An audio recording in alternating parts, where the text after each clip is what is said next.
The other day over here in the United Kingdom, we had the current Chancellor of the Exchequer, Rachel Reeves, otherwise known as Rachel Thieves in certain things because she just taxes literally everything.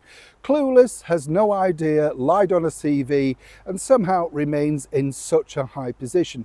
It's fascinating as well because she keeps trumpeting the fact that she's the first female Chancellor of the Exchequer. That will not be her history.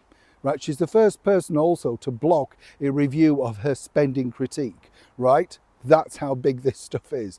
She knows she's clueless, and the more that she keeps people away, that's the problem. She popped up on Sky, another unmitigated disaster. But here's where it gets interesting, you see.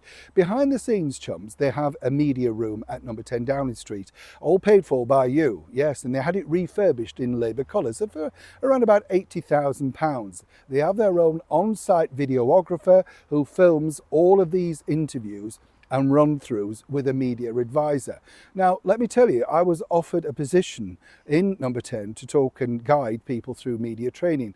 I turned it down for the simple fact that these people are absolutely dense, and you can't train dense. Now, if you don't believe me, here's a latest interview from a woman that popped up on a radio station, right, to talk about her specific role in the government. She's the Treasury Minister or something like that. Emma Reynolds. Totally clueless, not even embarrassed by the fact that she doesn't know her own operative, reading notes all the way through it and then gets called out. Well, just take a listen to this. Just remind listeners where the new crossing is, where it takes off and where it lands. It's... you'll forgive me, I can't recall the exact landing zones. So the crossing that you're talking about, you don't know where it is? Well, it's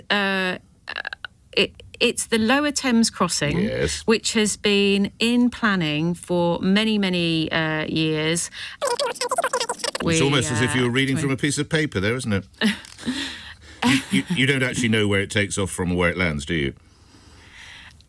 You'll forgive me, Nick, but this is part of a broader 10-year infrastructure strategy that we will be launching later this week. It is about the 19th word in the press release, the Lower Thames crossing. Let me tell you, Gravesend in Kent, Tilbury in Essex, those are the two towns. Tilbury, it was Tilbury that I couldn't... Yeah. How much is it going to cost? Yeah.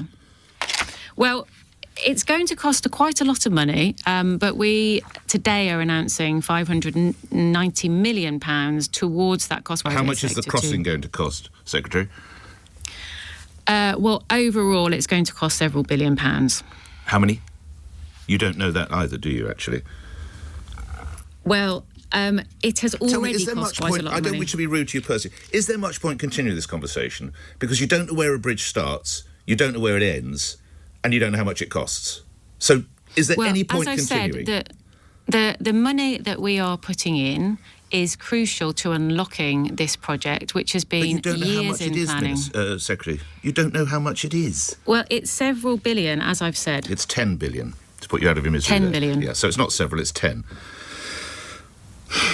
What does this say about the economic stewardship of this country, that someone in your position of importance, you don't know where a bridge starts, you don't know where it ends, and you don't know how much it costs? When will the Hammersmith Bridge problem be resolved? I'm not here to talk about the Hammersmith Bridge. I'm not a transport minister. But you're talking about infrastructure. You're talking. Sorry, I thought we just talked about 3,000 bridges that are unable to support the heaviest vehicles. I don't have the detail of the Hammersmith Bridge. But that's one of the key bridges that can't support any vehicles, let alone the heaviest of vehicles. So clearly that must figure in this. The plan, the money that we are allocating today will go to such bridges, to go to repair bridges, and to make sure that those bridges can take a load. And as you said at the top, there are 3,000 bridges across the country that can't take a load. Right. And one key one is the Hammersmith Bridge, so that's not part of this at all. There will be Hammersmith Bridge and others will be, but that will be down to local. I mean, look, I can't come on your programme and give you the dates for every 3,000 bridge that will be. I'm merely asking that one of particularly. It's been closed, I think, for around 6 years. We hear of a new initiative by the newish government, 3,000 bridges. One of the ones that really jumps off the page, of course, is Hammersmith Bridge. And you don't know whether any of these funds are going towards Hammersmith. Is that correct? I can't name every one of I'm the not asking for 3,000 bridges. Respectfully, I've not asked for that, have I, Secretary? I've just asked, can you confirm that it is going to get some of the funds from this £1 billion? Well, further detail will be set out in So you written don't know that. statements to Okay. Parliament. Now, as I say, the day before, she would have been going through every single thing in that media room, right? 100%, every aspect of what question he might ask, what questions she could answer with. And even after all of this training, she's a failure, a flop, absolutely useless in the role. Now, where I find this fascinating, and I don't know if you find the same thing, but in real life, if that was you and you were representing, say you were doing a speech at your conference, and it couldn't be, you're suddenly the head of buying for a major retailer or something like that. If you gave that sort of performance, you wouldn't be in the job long. And this is the problem at Keir Starmer at 14 years in the wilderness. These are the best people that he could find. The lying Jonathan Reynolds, right? Another one, total failure. Darren Jones can't be bothered to tell the truth on national television. Knows he's going to be called out. But the trouble with this particular government is they're lying on such a level it far outstrips any other party, whether that's the Greens, Reform, Conservative, Lib Dems. They just lie every single day. And now people are switching off. As I said, what's interesting is these people with ministerial cars, grace and favour homes, they're doing nicely. They can write a book.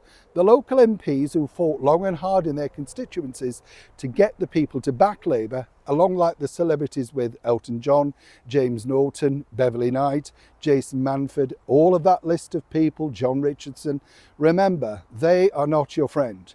They forced you into this particular situation because they have a lot of persuasive power. As for this woman, she'll remain in the position because apparently, according to Keir Starmer, she's the best. Can you imagine if she was the worst? I'd love to know what you think to this particular story in the comments below. Neil Shaw, Kensington, London.